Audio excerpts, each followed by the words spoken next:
For those of y'all who don't know, this is my daughter, Sarah. Sarah and I lived in New York City for about 3 years together, and that's what this video is going to be about. We talk about this all the time. Seems like our favorite thing to have hours-long conversations about, but we've never done it on camera. I don't know if you and I have ever made a video together. We've certainly filmed other people, but projects like that, especially in New York City, but we've not ever been on camera. So I'm glad you're here. Welcome to the channel. Thank you. Did I say Sarah? Yeah. It's Sarah with an H. Nice to meet you. The first thing I want to start with is, this is a father-daughter team for those of y'all who don't already know us. And the first thing I was wanting to ask you is, what was it like living in New York City? You were, what, 16 when we moved there?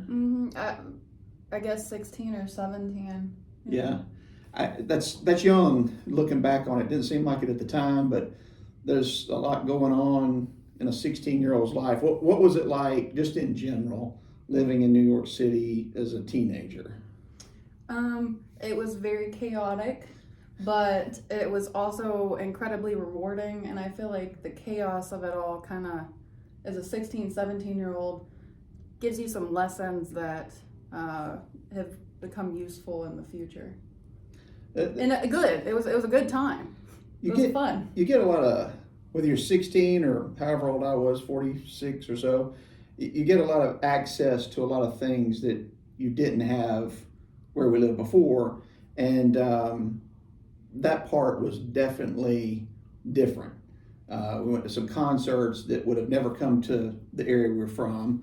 We got to go to the New Year's Eve in Times Square, which we could talk about. How much are we going to talk about now? Probably not tell everything, but some, maybe we Hopefully can talk not about everything. some. There's another video out there somewhere about that, but I think I am in that video. We said we haven't done a video before, but I am in a that's clip right, you are in of that of one, them. right? I think that's the only one that I've spoke to the camera. We went one time. We went to, this is 2019, about to roll over to 2020.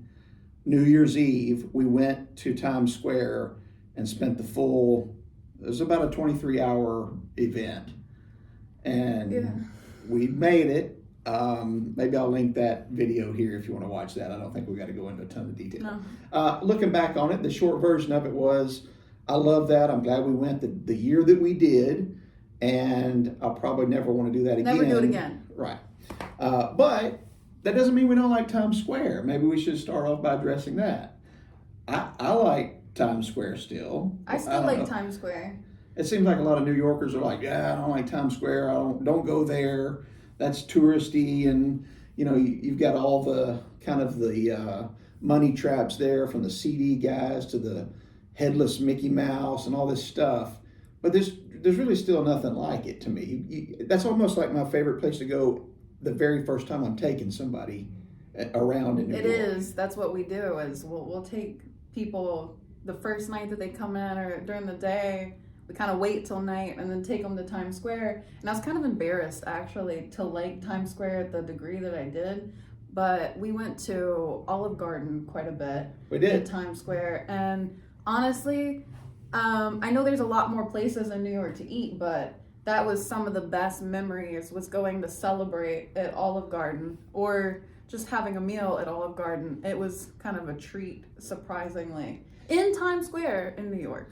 Look, we earned our stripes. We lived in East Flatbush. It's not like we just did touristy stuff. Right. We made our peace that if we want to go to Olive Garden in Times Square, by golly, that's where we're going that night.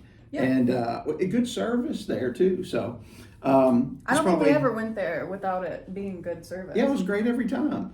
And I'm sure there's probably people who would disagree with all that. You've got your own experiences, but for us, that was something we enjoyed more than once. Yep. So it was living in New York City at that age and kind of going into an adulthood.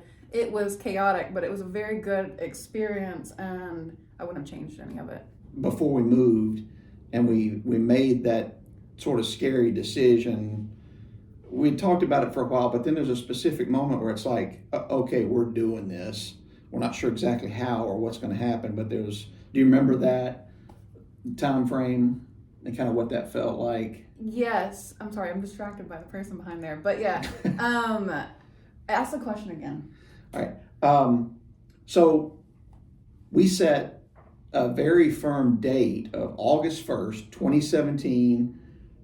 Do or die, we're moving to New York City on that date, no matter what else is going on. We had a lot going on. There was a lot going on. And I don't think either one of us knew for sure how we were going to pull that off, but we made the decision we're going to make it happen. Right. And it was scary, and it was, I don't even want to say unsure. I feel like when that decision was made, we knew we were doing it, but we just didn't know how we were going to do it at that point.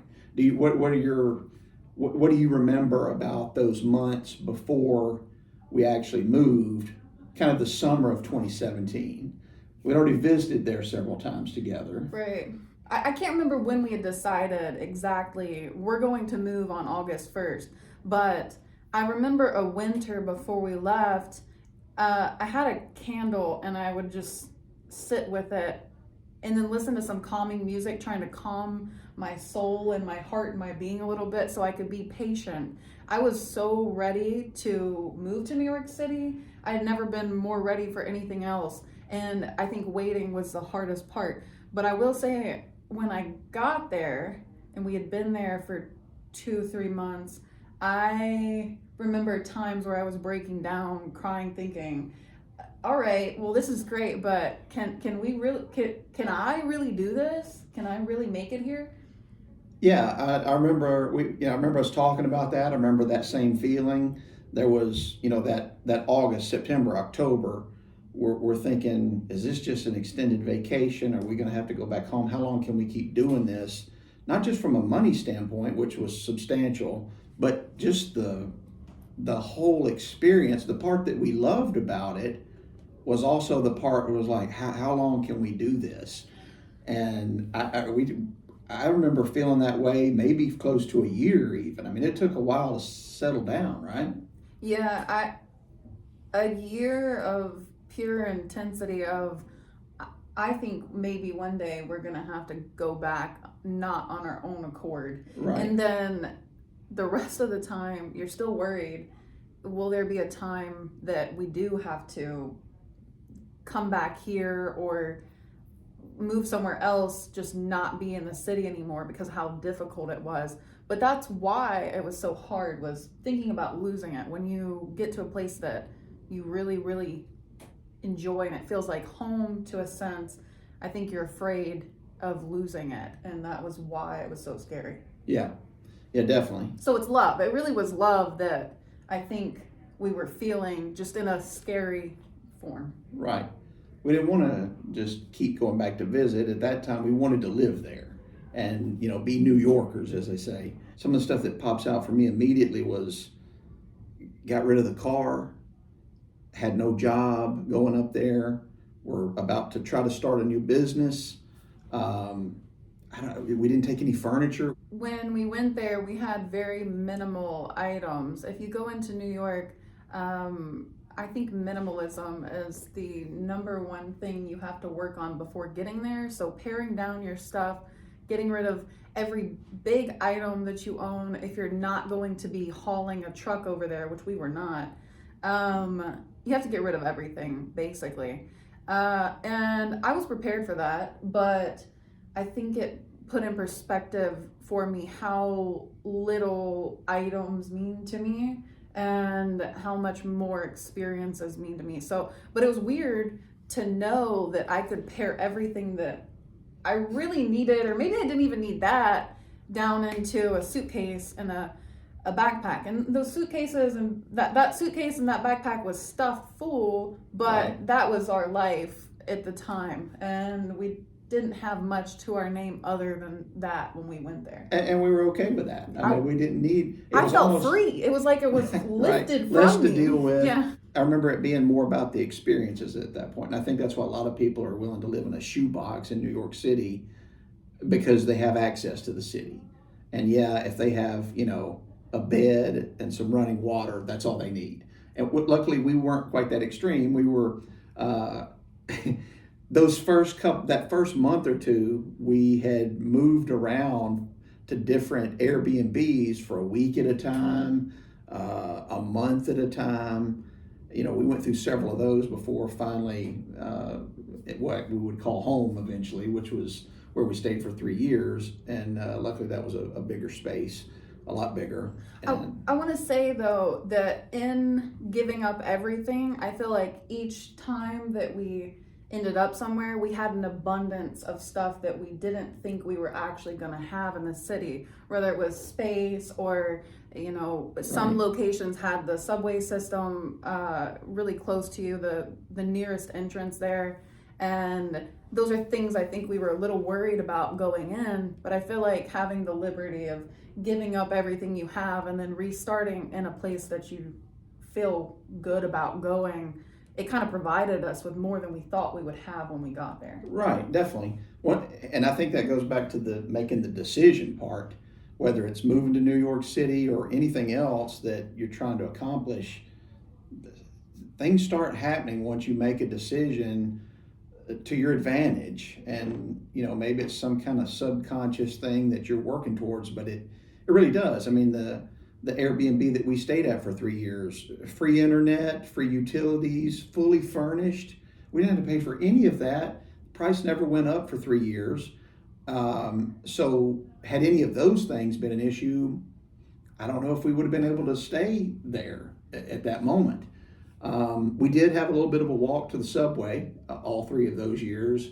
You want to talk a little bit about what that was like? Well, when I was saying that the subway station was near, I didn't necessarily mean for the 3-year chunk. It was more where we were staying before, and then you get into where we stayed for so long, and that was about close to a mile, half a mile away. Yeah. And honestly, it's not that, I want to say that it's not that difficult, but it can be. If you have groceries that you're hauling back, if you're doing your laundry and you have to go a mile or even half a mile, the weight becomes heavier than just walking a mile. And on top of it, you have to go there, but you also have to go back home too. So once you've been out into the city, you're usually hitting at least 5 to 10 miles a day. So that's different than staying at home or driving in a car or riding in a car. It's very different, but also it was good. I think it was good to experience that.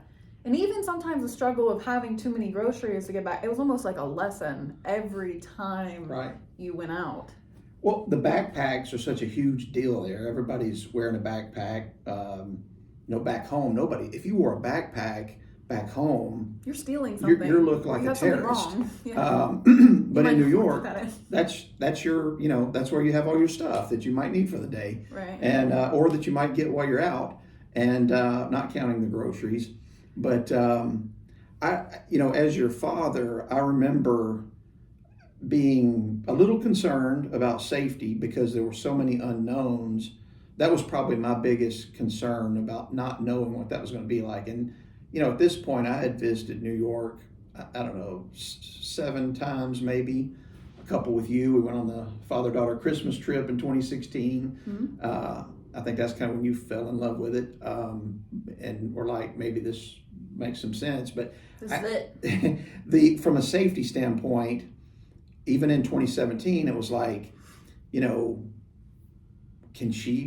will she ever be able to get on the subway by herself and me feel comfortable about it? I hope so. And that did happen. In fact, towards the end, I remember one night you came back close to midnight and the subway had broken down. I was already asleep in the bed.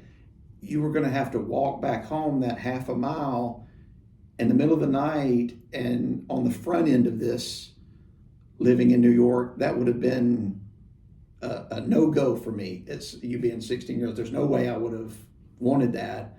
But over time, us going out together, I think there was even times where early on we would pretend like we worked together, and you would go on one side of the subway and I would go on the other, and I would just kind of watch a couple of times to see, were people going to treat you differently because I wasn't standing there at 6 feet next to your side? They do. And so how bad is that, and what does that look like? So let's test that out a couple times. But you not only from your standpoint, I feel like you grew a lot during that time, just from a standpoint of who you were. I remember before we moved to New York, being a little bit concerned about how you would handle being around that many people. There were times where you even sometimes would have difficulty placing your own order for food at Taco Bell back at home. How did you make the jump from being in that position to being in a boardroom with New York City's elite CEOs and entrepreneurs and carrying on conversations, leading the conversation? And, them pulling me aside later, asking how old you were and what's your background and how do you handle a room like that so easily? How did that happen? I think that New York taught me to be fearless and also to have a lot of faith. And that's really the best explanation that I can give you there. And it's not New York exclusive. I think it's whenever you want something bad enough, you have to be willing to change. And I knew that before going in. I didn't know what extent, but I did know that I was going to have to grow up a little bit, maybe even quickly, but I was okay with it because I wanted to be there and I wanted to be a part. The truth is, I was curious. When I ask people questions in a room now, it's because I'm curious, and I think curiosity sometimes trumps fear.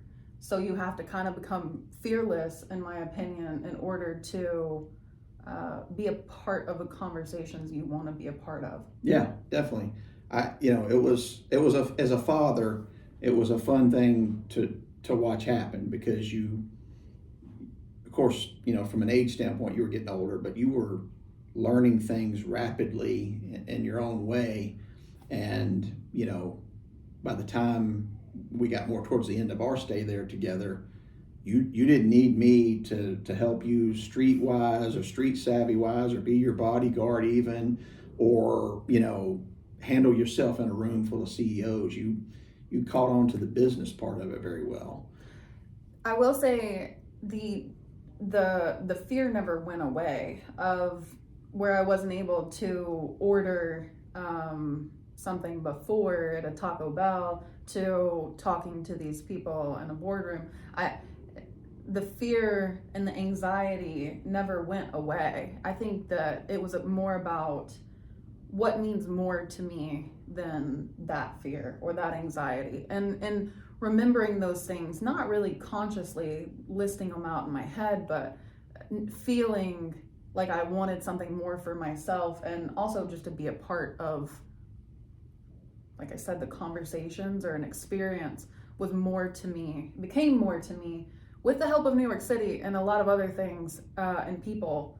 That became more to me than my fear. I sat down on a train, I think it was maybe the 5 or the 2, and one of those green ones. Yeah, one of the green ones, or orange, I can't remember, but no, that was the D. Anyways, I was on a train, The Dynamite D. Yeah, the Dynamite D.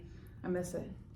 If you've never seen a documentary from Darius McCullum, you need to look it up. That's all I'm going to say about that. The Dynamite D, this is the guy who he would jump kind of, what's the word I'm looking for? He ran the whole NTA system and didn't get paid for it, and now he's probably locked up somewhere, but that's just all I'll look say. it up. It's a good documentary. So the most fearful moment was when I was on a train. I was alone. I was probably 17 at the time, and I don't remember a specific reason why I became fearful or scared, but there was a man who came and sat right next to me, and this is one of those New York moments that, I can feel it right now. It's like it lives on forever. I was definitely scared for some reason. The vibe was off or something. Energy was weird in the air. Yeah, the atmosphere, like my heart is beating thinking about it. And I remember feeling like I needed to pray, and I didn't really know why. I guess at the time I thought I was praying for the man next to me for some reason. Looking back on it, I don't know if that's the case or not. But I remember praying in my head, and I remember thinking, well, this prayer's going on a really long time, and I don't quite know why. Did you have your eyes closed? No, I didn't have my eyes closed, and I don't think that the dude. No, my eyes were not closed. Okay. But I was praying in my head. I'm glad you didn't have your eyes closed on the right. subway, You probably need to At 17 stay a years little old. bit alert. Right. I was praying, and I remember the prayer was going on a bit long. I felt the need to keep praying, and then at the moment that I said amen in my head, the dude next to me that seemed to be giving the weird vibe off, he goes, amen. And then he stands up, walks off the train, because the doors, as if it's some sort of magical movie moment, open right as we're done praying together, I guess, which is, I figured that out later. We must have been praying together, and I didn't know he was praying before. In fact, I didn't know what he was saying before at all. But that moment kind of shook me to my core to know that there's something in the air in New York City that is at a heightened level of awareness. Right. And it's scary. It can be scary and fear-producing, but at the same time, it's also one of those moments that sends chills through your body of, well, maybe I'm not so alone in the world, even if I think I am. Yeah. I remember you talking to me about that before, and there are moments in New York City that don't seem to happen anywhere else. There's more of that, I think, there than anywhere I've ever been. At first, I thought it was because there's more people, but it's not.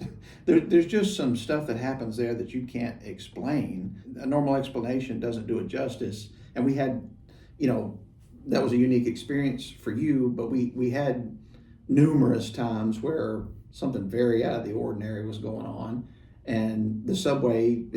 The subway seems to draw some of that. It's such a weird situation when you think about it. If you're trying to get from point A to B, and let's say you've got 6 stops, you're with this little group of people for one stop, and then the whole scenario changes. Some people get off, some people get on, and then for the next stop, you've got a different group of people that you're sort of intimate with there for a moment. You're kind of locked in this box, and I've had people fall asleep on me on the train before, and I've also on my shoulder touching me, and you almost you can't. Each to their own, but knowing how tired I was and how I've almost done the same thing before, it almost feels wrong to tell them to get off. Right. Just let them do it. Yeah, they're tired. Go to sleep. Right. I remember some of that, and then there's other times where you walk into the car of the train, and you're like, right what? off? I'm not getting on this one. I'm going to a different one. Speaking of subways, probably the scariest moment for me, at this time we were going back home. We were in Manhattan, so we were trying to get back to the Brooklyn side. And that train ride, just that one stop, is pretty long because you're going over the bridge. And we're on the Manhattan side. The doors are closing. And right as they're closing, some guy jumps in, makes it, the doors close, and he says, "My gun's bigger than yours." And he's looking at some other guy. And now we got this long ride over the East River, and they ended up fighting before it was over with. I don't remember leaving that car even really, though. There was a time. We did leave that car as soon as we got out of the next stop. We did. Well, maybe it was along with most long everybody else. Stretch.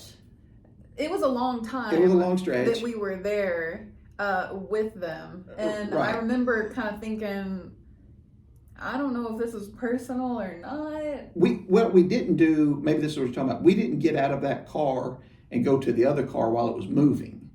But when the train stopped, we got out and went to the other one, along with everybody else, because at that point they were in a physical altercation, luckily not with any weapons. Right. But that was a little scary because you didn't know what was going to happen.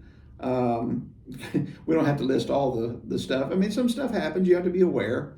But I never did really feel like our lives were in any kind of danger for those kind of reasons while we were there.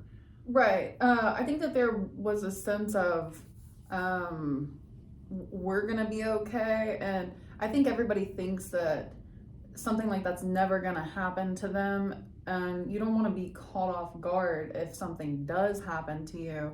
But we were very blessed in the fact that I've seen some other people's lives in danger in New York to Right. the greatest extent, but you have to be prepared that you might see some stuff. But for our individual experience, it felt like there might have been something protecting us in a way. Yeah, no doubt about that. We worked together in New York. That's part of the reason why we went there. I think that was the excuse to go there, but we had our own other reasons. We love the magic of it, but as far as the work, we had to earn some money, so we're going to have to get a job. But let's start our own company. We kind of started off that we would take pictures and video for restaurants, and we did some of that. We did some fairly high end places. We did Magnolia Bakery. We did Delmonico's, which is a story we'll save for another day.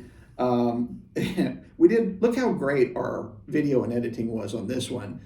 This is a seafood place in Red Hook, Brooklyn. I'm not sure how we got paid on this. We shouldn't have, in my opinion, but we did. It was one of our first jobs, and that's all I'll say about that. Generous people, I suppose. What was it like for you working with your dad in New York City? It was great, first of all. It was very good, and I still consider you as a business partner today. It did not come easy. I think that there was maybe a month. I want to say it was really only a month that we had some serious kind of conflict with each other in the beginning. But I feel like that's kind of, I don't know if it's normal, but I feel like it would be normal for many business partners, but especially if you're working with people you love or your family. You kind of have to separate some of the family portion and the love portion and then get into business mode. And I think it took maybe a month to kind of adjust. This is what we're doing. This is how it's going to be. And after that, I don't remember ever having any serious issues. It was all pretty great to work together, and they're memories that I have learned a lot from, and I also just enjoy thinking about, and that it taught me a lot. Yeah, it taught us both a lot.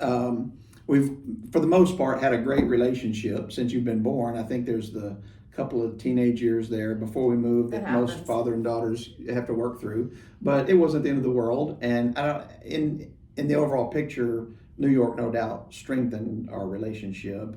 100%. And 100%. 1,000%. New Yorkers like saying that for some reason.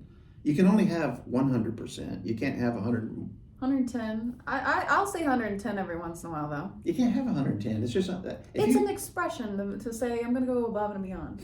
Okay. All right. What about 1,000? That's just too much, right? Probably, yeah. Right. I really enjoyed, and I don't know if this was even the most exciting. It was more the vibe of it. I really enjoyed working with Numero 28. They had a place that the ambiance was very nice. Yeah. And I liked the way that the food was set up. And it was I think it was one of the first times in New York that we had a ton of stuff brought out to us so that we could photograph it. And we went on to do other jobs like that later, but it felt like a really New York moment, kind of on the almost luxury scale, because there's a little wine, a little pasta, and we're photographing. It's not like a feast for us, but we were photographing stuff that looked like classy New York to me when I was younger. Yeah, it felt like they knew why we were there, which was to make them look good, so they brought out all their good stuff. It was smooth. It was a smooth process when we were there filming. Right, and they had pride in what they were bringing out. They wanted to put their best foot forward, and that didn't happen everywhere. Not everywhere. But so we eventually moved on from the food to other things, and it's kind of interesting how things change, especially when you're trying to start up a company. And we eventually called it Visual Cherry Bomb, and it was, we went on to do some stuff in Canada with a group. Had one particular client that we did a lot of work for. I remember one time we were going out to film these events, so we would get to see some things that we would have normally not been invited to, which was kind of cool. And we were getting paid to do it. We made some friends along the way at some of them, and maybe, I don't think enemies, but we had certain people we liked working with better than others, that's for sure. Right, and I'm sure it was the same for them. There's people who liked us, and there's people who maybe we weren't their cup of tea, but that was okay because it was all an experience at the end of the day. Right. There was at least one full year where it felt like it was nonstop work every day, all day. I think it was 2018. I might be wrong about that, but it was a truly New York level of work. And a lot of it was having to figure out new things that we didn't know how to do that our clients wanted us to do. Right. And we did figure it out with a lot of coffee and made it happen. Yeah. These are things, I think what was the most marketable deal that we had was there was a couple of things in terms of video editing we could do that was very difficult to figure out. It wasn't that we were just highly skilled in that part of it. There was a formula there that everybody seemed to kind of want, and through a lot of research and hard work, we got there. Subtitling was a big thing, and now you can kind of throw it in an AI generator and maybe get it back in about 5 minutes. And I think that's why there's a lot of jobs that are no longer available for that. But at the time, it was a very sought after style of video editing, and that was about 2018, and we were dealing with some other projects at the time. And when he says full days, we're not talking about 8 hours of a day working. We're talking about into the night. We had a coffee shop in the Lower East Side. Is that the geography? Yeah. Called Waypoint, and we love going there. And Waypoint is actually an internet cafe. They got computers in the back that the gamers play on. They've got a coffee shop and some croissants and stuff in the front for sale. And there's some tables, and some people are doing work in there. But the whole thing comes down to what time of day it is. If you go in there from like 8 to noon, there's a certain peacefulness to it. About 2 o'clock, the gamers are waking up and coming in. There's people in there playing Dungeons and Dragons with the full, they're going into the full deal. And it could get pretty loud and lively. And I remember that there's probably many days, but there's one specific day we were there for like all 3 shifts. And they even kind of were laughing and commenting about it at the end of the night. Some of the workers were to us. I think they asked if we were okay or something. Right. Are y'all okay? No worries that you're here. We're glad to have you, but why have you been here so long? We ordered plenty of their coffee that day and some of their other stuff. But yeah, that was a long day.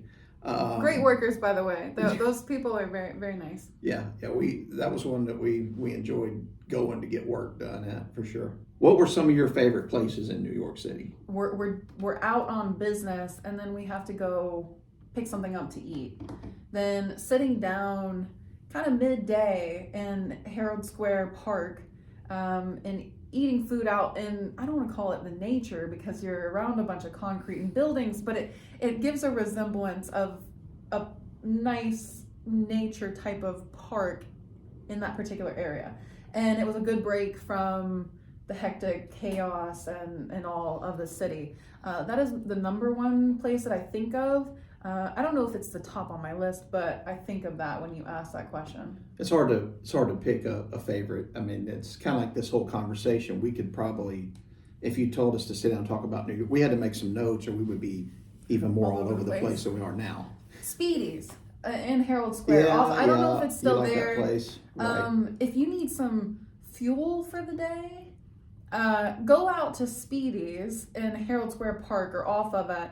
If it's still there, and get you a bowl of veggies. It's gonna run you up a little bit of a bill, but Then go sit out next to the pigeons and breathe in the good air, and you'll be kind of rejuvenated and ready to go. It's funny when you mention the parks. It's definitely a different definition than the parks that we were used to before. It's, a park in New York could be a very small space, a little bit of trees, a little bit of greenery, but that goes a long way, and so does, they talk about New York being the loneliest big city there is. There's 8 million people, but it can feel lonely sometimes, and you can kind of get lost in this sea of people.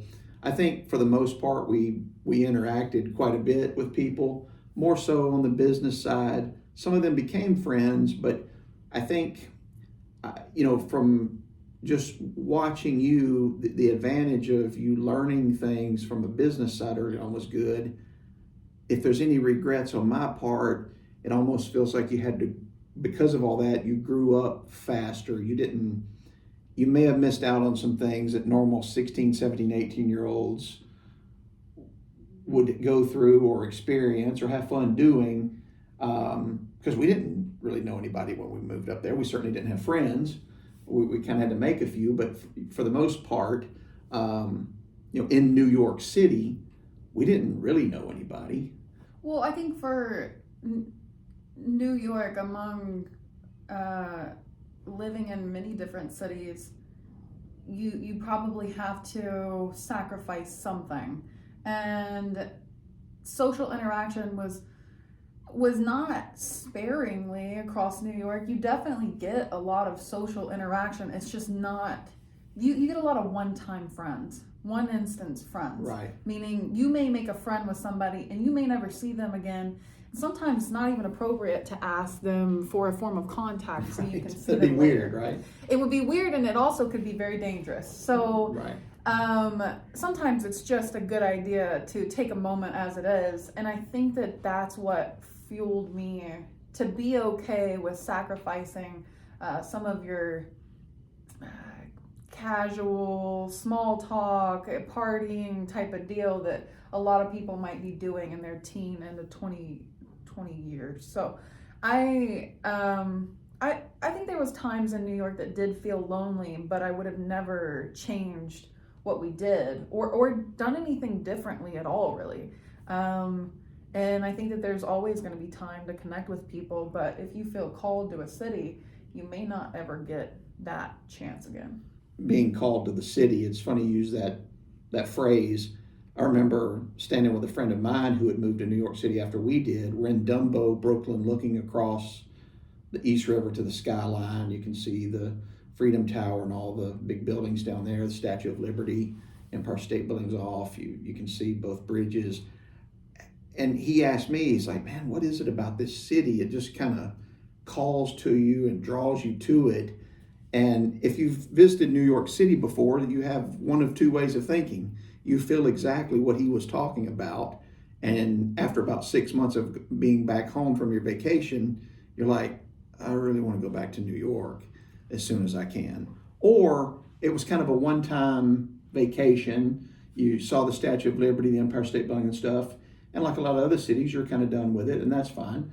But there is a group of people that the city does call to, and I don't know. It's this very weird feeling.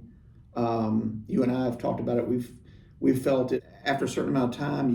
You really start missing it. And if it's been months since you've been there, how long can you go without visiting New York City before you start having an emotional problem? 6 months is really pushing it. Right. Yeah. And that would be I mean, is there any other city you feel that way about? I usually go to places and I don't usually want to come back. Whether it was a good or a bad experience, I'm kind of good. Right. What is it about New York that makes it that way to you? Can we both answer this question? Yeah. I want to ask that question to you. Okay, yeah, I'll answer it. I'll try to. Well, I'll go first.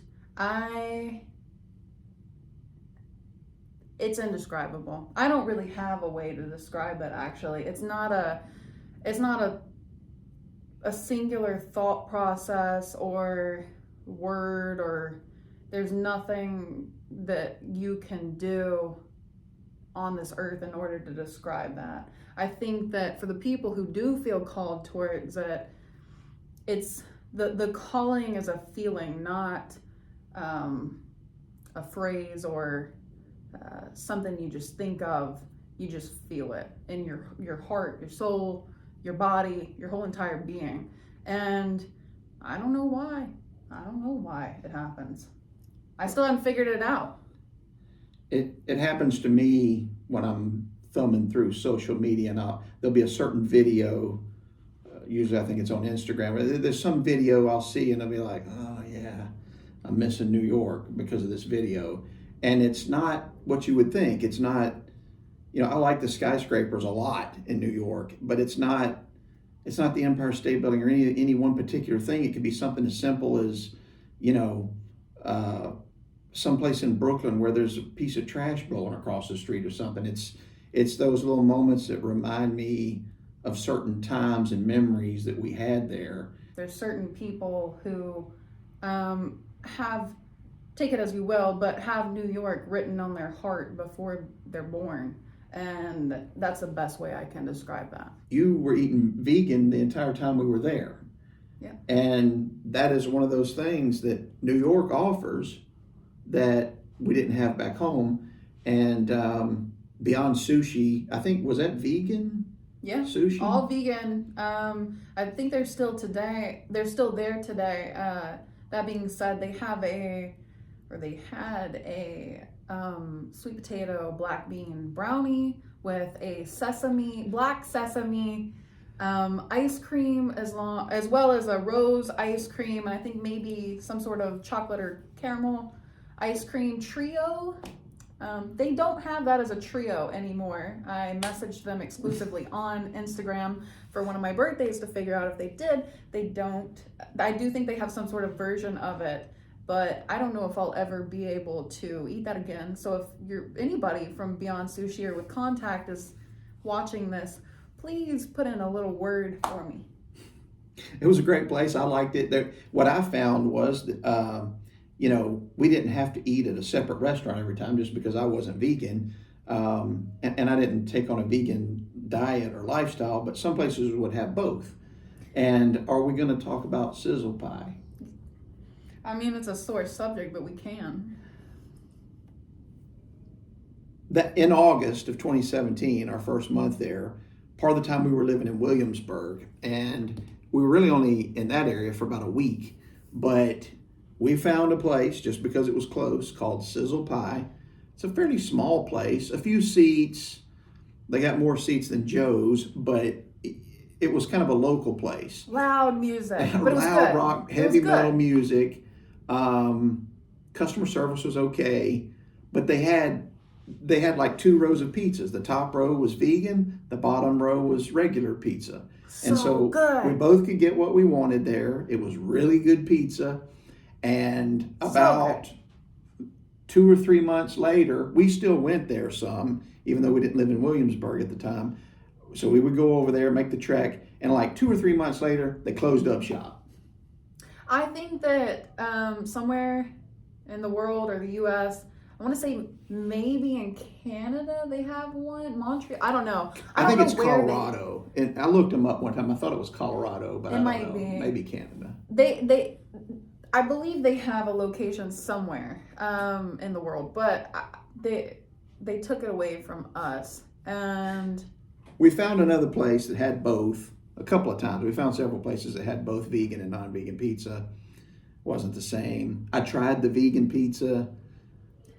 Vegetarian would be fine, but the vegan cheese, I just never could make my peace with that. And that wasn't even my favorite at the time either. And I think that's what was so great about Sizzle Pie is they had some options for the vegan cheese, but they also had stuff that didn't even have cheese on it at all.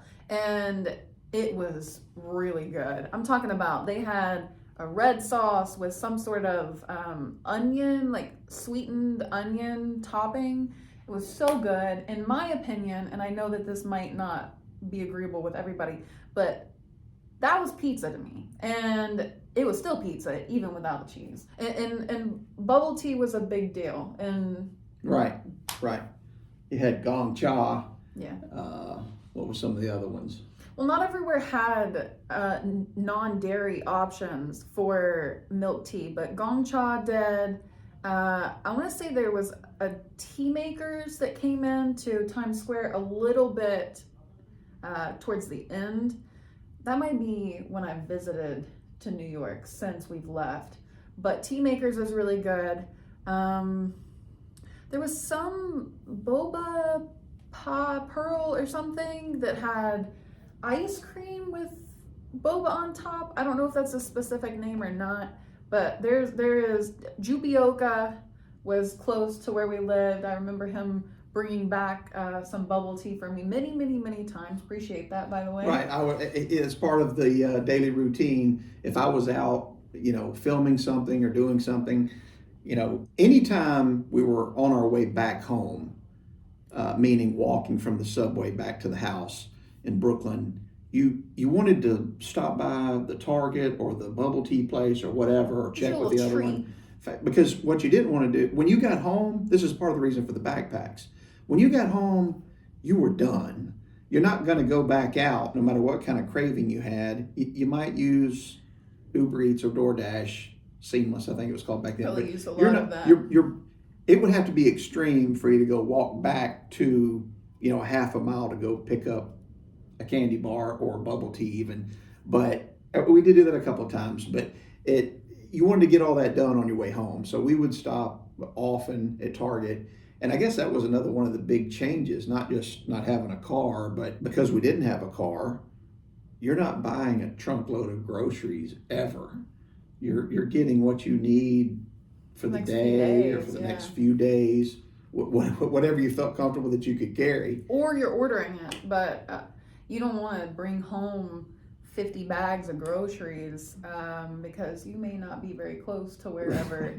You have to call an Uber and get it all. I don't guess we ever had to do that. We did do. There was one time at night, and I believe we just got back from editing at the internet cafe and probably had a meeting or whatever. It was a full packed day, and I remember us thinking we don't have anything at the house for the next few days. And you did want to stop into Target, and I believe we Ubered one time from Target. It was probably 0.8 miles, but that's a big deal when we all both of us have arms full of groceries. I do remember that. That was one time that I remember, though. But we didn't, for the amount of time we were there, we didn't use Ubers a lot. We mostly walked, which was fine, and you do sort of get used to it. I think it takes, a couple of months, and you start kind of getting used to that. And then it's just normal for you. You walk. You're not only walking to the subway, but you may, like you said, it may be 12 miles by the time you get done. And I think that's even sort of extreme for a New Yorker, but that's what we did. And I wouldn't have wanted a car there. You look at some of the metal and stuff that's busted up on the road. Well, parking is also an issue. Right. If you do plan to ever bring a car to New York City, just don't, probably, because the parking is going to be very difficult for you. Right. No, I agree with that. We had a neighbor one time who spoke to us quite a bit about that, and she'd have to park her car way down the street just in order to get into her house. So I don't know if the car thing is worth it or not. Right. Maybe. So we haven't really talked about the culture in New York. There's every culture imaginable there. Let's just focus in on the part we experienced most, and let's kind of even boil it down further to East Flatbush. Mm-hmm. That's where we lived. What comes to your mind when I say East Flatbush?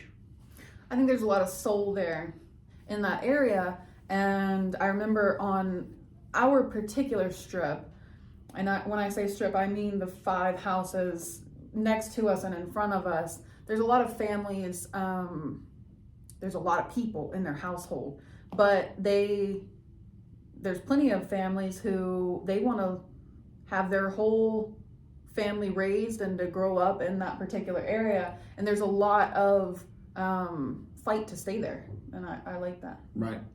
I remember them, we would occasionally have some conversation with the neighbors. It's funny.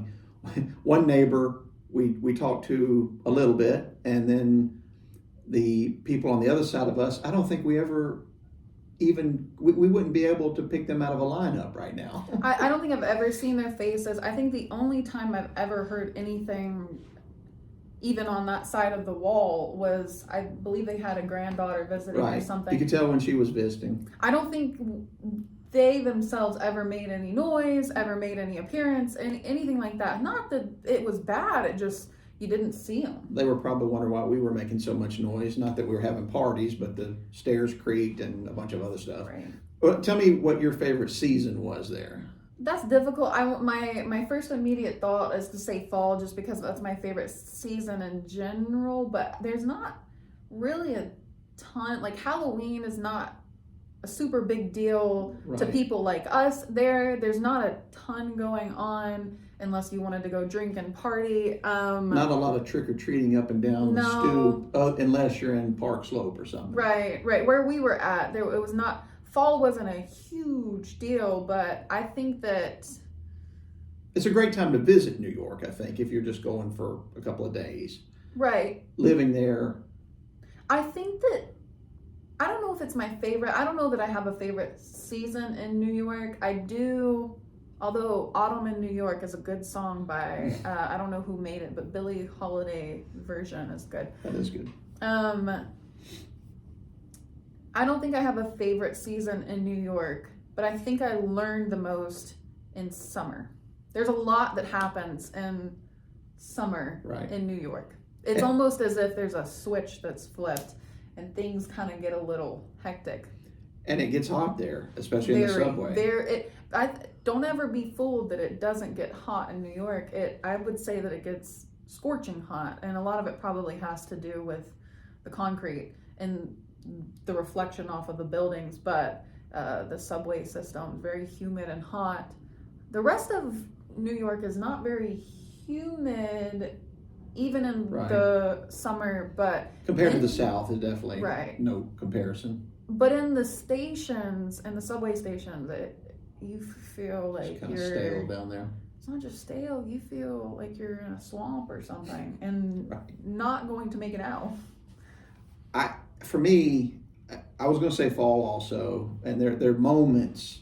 New York is somebody told us early on, they truly have 4 seasons. It's a full 4 seasons, and each one has its advantages.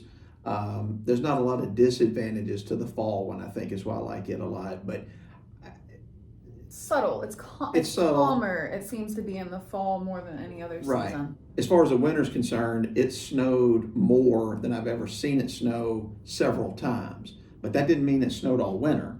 We went a winter or two where it barely snowed. Yeah. But there was the one, I think it was it's probably early 2018 winter, where Up to your knees.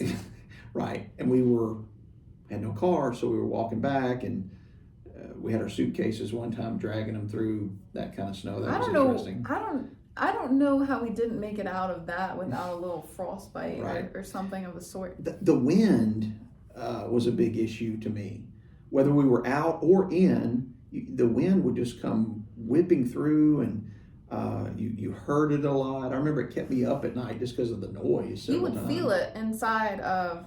I mean, I guess it depends on what type of dwelling you live in, but in our place, you could feel the wind inside when a big gust would go about. It was the Right. craziest wind I've ever felt, to the degree it would come inside your house, and the whole house kind of if you're not used to that, you kind of wonder, is this place about to blow down? Right. I remember one time, and this probably had to do with the sealant on the windows, but I had a stack of papers on a little coffee table, and there was a window over here. And one time, it literally blew those papers off of the coffee I table. believe it. And I didn't know how to seal it up. There's not like there's a Home Depot right down the street. There's probably a lot of people watching this that have never even been to New York City, and they're interested in it. Maybe they have a 16-year-old daughter.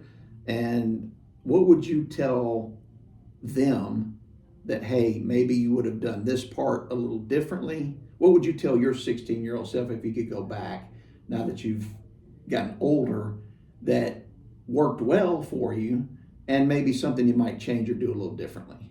Don't be afraid. And if you are afraid, you know what? Be afraid, but accept that and do things anyways. That's something I think I did right. Don't think too much. Just do.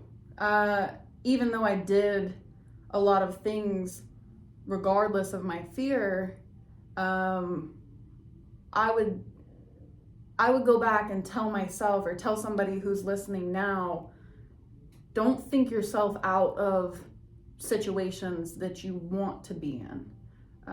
Use discernment and be careful, but don't think too hard.